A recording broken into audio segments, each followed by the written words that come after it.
Hi, welcome back to chapter 21, Bram Stoker's Dracula, and we are gonna continue. Dr. Seuss's Diary, 3rd October. Let me put down with exactness all that happened, as well as I can remember it, since last I made an entry. Not a detail that I can recall must be forgotten. In all calmness, I must proceed. When I came to Renfield's room, I found him lying on the floor on his left side in a glittering pool of blood. When I went to move him, it became at once apparent that he had received some terrible injuries. There seemed none of that unity of purpose between the parts of the body which marks even lethargic sanity. As the face was exposed, I could see that it was horribly bruised, as though it had been beaten against the floor. Indeed, it was from the face wounds that the pool of blood originated. The attendant who was kneeling beside the body said to me as we turned him over, "I think, sir, his back is broken. See? Both his right arm and leg and the whole side of his face are paralyzed." How such a thing could have happened puzzled the attendant beyond measure. He seemed quite bewildered, and his brows were gathered in as he said, "I can't understand the two things. He could mark his face like that by beating his own head on the ground. I saw a young woman do it once at the Eversfield Asylum before anyone could lay hands on her. And I suppose he might have broke his back by falling out of bed if he got in an awkward kink. But for the life of me, I can't imagine how the two things occurred. If his back was broke, he couldn't beat his head, and if his face was like that before the fall out of bed, there would be marks of it." I said to him, "Go to Dr. Van Helsing and ask him to kindly come here at once. I want him without an instant's delay." The man ran off, and within a very few minutes the professor, in his dressing gown and slippers, appeared. When he saw Renfield on the ground, he looked keenly at him a moment and then turned to me. I think he recognized my thought in my eyes, for he said very quietly, manifestly for the ears of the attendant, "Ah, a sad accident. He will need very careful watching and much attention. I shall stay with you myself, but I shall first dress myself. If you will remain, I shall in a few minutes join you." The patient was now breathing stertorously, and it was easy to see that he had suffered some terrible injury. Van Helsing returned with extraordinary celerity, bearing with him a surgical case. He had evidently been thinking and had his mind made up, for almost before he looked at the patient he whispered to me, "Send the attendant away. We must be alone with him when he becomes conscious after the operation."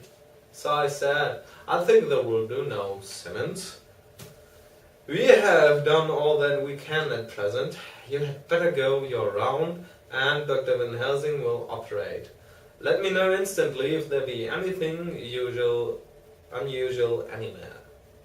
The man withdrew, and we went into a strict examination of the patient. The wounds of the face were superficial. The real injury was a depressed fracture of the skull, extending right up through the motor area. The professor thought a moment and said, "We must reduce the pressure and get back to normal conditions as far as can be. The rapidity of the suffusion shows the terrible nature of his injury. The whole motor area seems affected.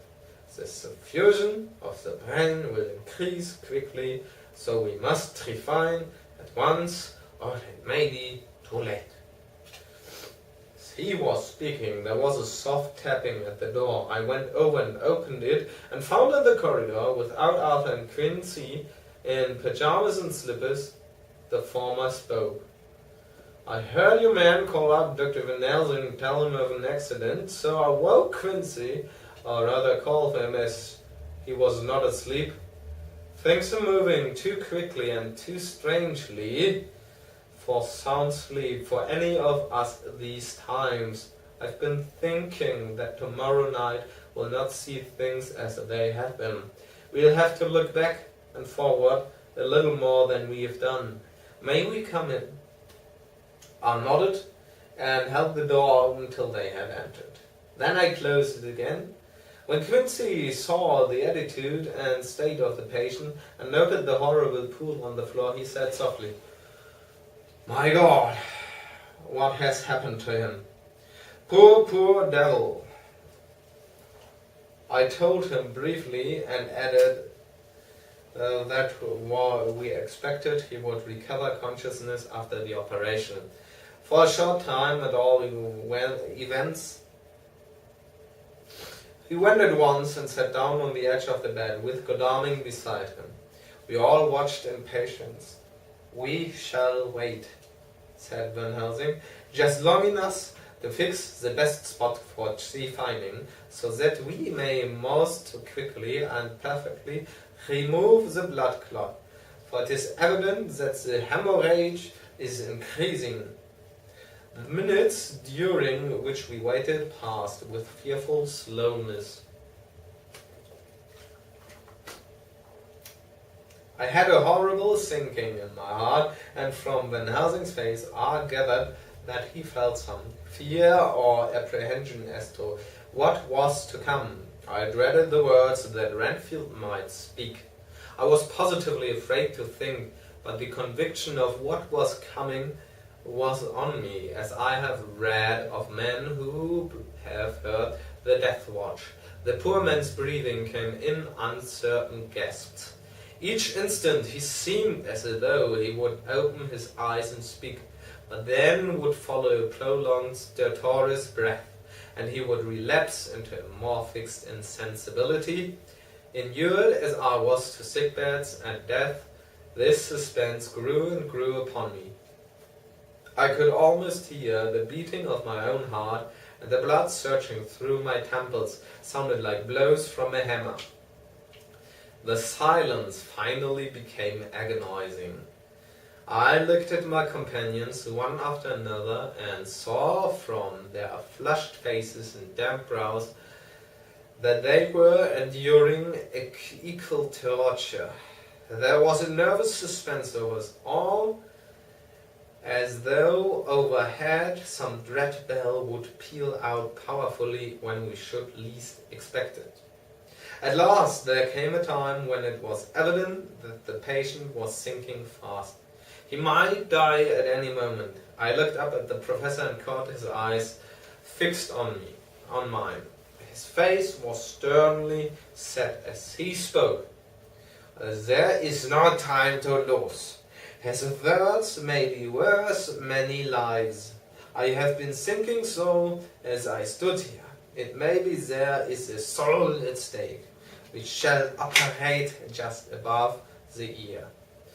Without another word he made the operation. For a few moments the breathing continued to be stertorous. Then there came a breath so prolonged that it seemed as though it would tear open his chest. Suddenly his eyes opened and became fixed in a wild, helpless stare.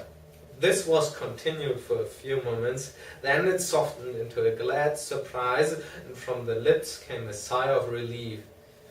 He moved convulsively, and as he did so said, "I'll be quiet, doctor. Tell them to take off the strait waistcoat. I have had a terrible dream, and it has left me so weak that I cannot move.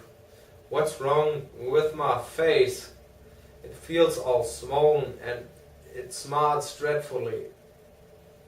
He tried to turn his head, but even with the effort of his eyes seemed to grow glassy again, so I gently put it back.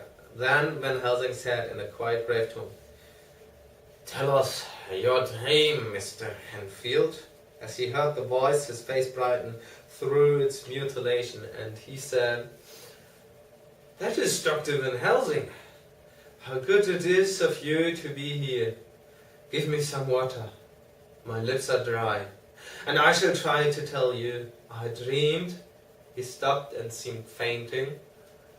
I called quietly to Quincy. The brandy. It is in my study. Quick. He flew and returned with a glass, the decanter of brandy and a carafe of water. We moistened the parched lips and the patient quickly revived. It seemed, however, that his poor injured brain had been working in the interval, for when he was quite conscious, he looked at me piercingly with an agonized confusion which I shall never forget, and said, "I must not deceive myself. It was not a dream, but all a grim reality." Then his eyes roved round the room as they caught sight of the two figures sitting patiently on the edge of the bed. He went on, "If I were not sure already, I should know from them." For an instant his eyes closed, not with pain or sleep, but voluntarily, as though he were bringing all his faculties to bear. When he opened them, he said hurriedly and with more energy than he had yet displayed, "Quick, doctor, quick, I'm dying.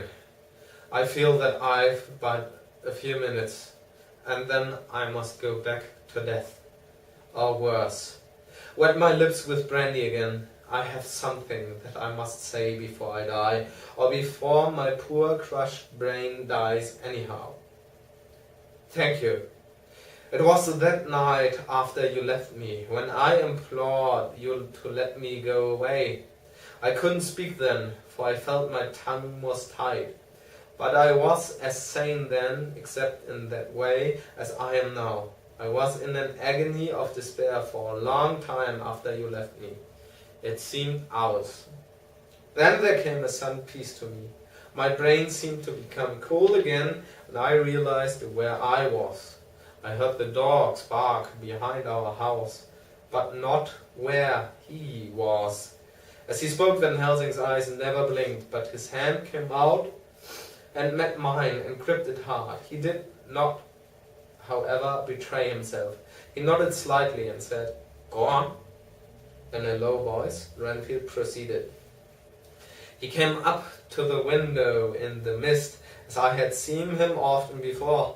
But he was solid then, not a ghost, and his eyes were fierce like a man's when angry. He was laughing with his red mouth. The sharp, white teeth glinted in the moonlight when he turned to look back over the belt of trees to where the dogs were barking. I wouldn't ask him to come in at first, though I knew he wanted to, just as he had wanted all along. Then he began promising me things, not in words, but by doing them. He was interrupted by a word from the professor. "How?" "By making them happen, just as he used to send in the flies when the sun was shining, great big fat ones with steel and sapphire on their wings, and big moths in the night with skull and crossbones on the backs." Van Helsing nodded to him as he whispered to me unconsciously, "The Acherontia atropus of the Sphinges, what you call the death's head moth." The patient went on without stopping. Then he began to whisper, Rats, hundreds, thousands, millions of them, and every one alive. And dogs to eat them, and cats too, all lives, all red blood, with years of life in it, and not merely buzzing flies. I laughed at him, for I wanted to see what he could do. Then the dogs howled away beyond the dark trees in his house. He beckoned me to the window. I got up and looked out, and he raised his hands and seemed to call out without using any words. The dark mass spread over the grass, coming on like the shape of a flame of fire, and then he moved the mist to the right and left, and I could see that there were thousands of rats with their eyes blazing red. Like his, only smaller. He held up his hand, and they all stopped. And I thought he seemed to be saying, "All these lives will I give you. I, and many more and greater, through countless ages, if you will fall down and worship me. And then a red cloud, like the color of blood, seemed to close over my eyes, and before I knew what I was doing, I found myself opening the sash and saying to him, "Come in, Lord and Master." The rats were all gone, but he slid into the room through the sash, though it was only open an inch wide, just as the moon herself has often come in through the tiniest crack, and has stood before me in all her size and splendor. His voice was weaker, so I moistened his lips with the brandy again, and he continued, but it seemed as though his memory had gone on working in the interval, for his story was further advanced. I was about to call him back to the point, but Van Helsing whispered to me, "Let him go on. Do not interrupt him. He cannot go back, and maybe could not proceed at all if once he lost the thread of his thought." He proceeded. All day I waited to hear from him, but he did not send me anything, not even a blowfly. And when the moon got up, I was pretty angry with him. When he slid in through the window, though it was shut, and did not even knock, I got mad with him. He sneered at me, and his white face looked out of the mist with his red eyes gleaming, and he went on, as though he owned the whole place, and I was no one. He didn't even smell the same as he went by me. I couldn't hold him. I thought that somehow Mrs. Harker had come into the room. The two men sitting on the bed stood up and came over, standing behind him so that he could not see them, but where they could hear better. They were both silent, but the professor started and quivered. His face, however, grew grimmer and sterner still. Renfield went on without noticing.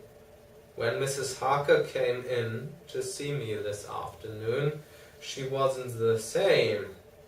It was like tea after the teapot had been watered." Here we all moved, but no one said a word. He went on. "I didn't know that she was here till she spoke, and she didn't look the same. I don't care for the pale people. I like them with lots of blood in them, and hers had all seemed to have run out. I didn't think of it at the time, but when she went away I began to think, and it made me mad to know the rest that he had been taking the life out of her. I could feel that the rest quivered as I did, but we remained otherwise still. So when he came tonight I was ready for him. I saw the mist stealing in, and I grabbed it tight. I had heard that madmen have unnatural strength, and as I knew I was a madman at times anyhow, I resolved to use my power. And he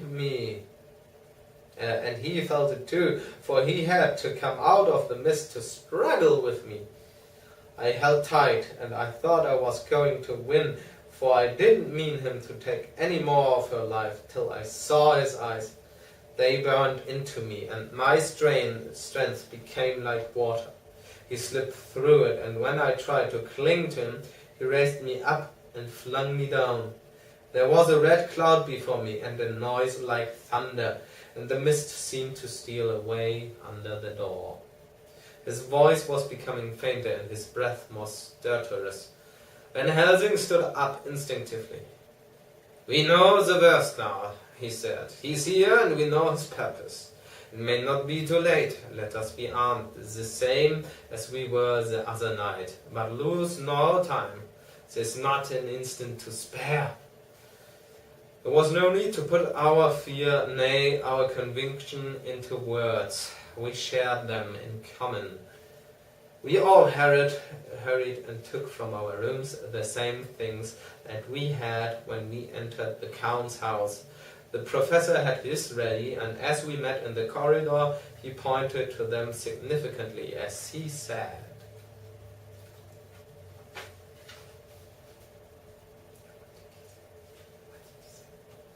They never leave me, and they shall not till this unhappy business is over.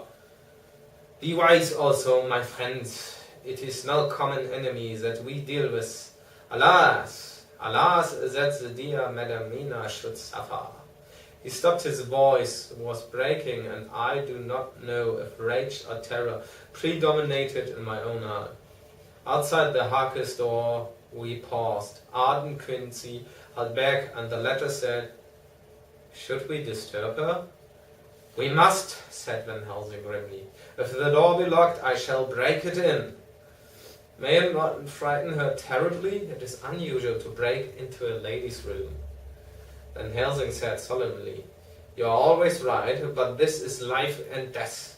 All chambers are alike to the doctor, and even were they not, they are all as one to me tonight.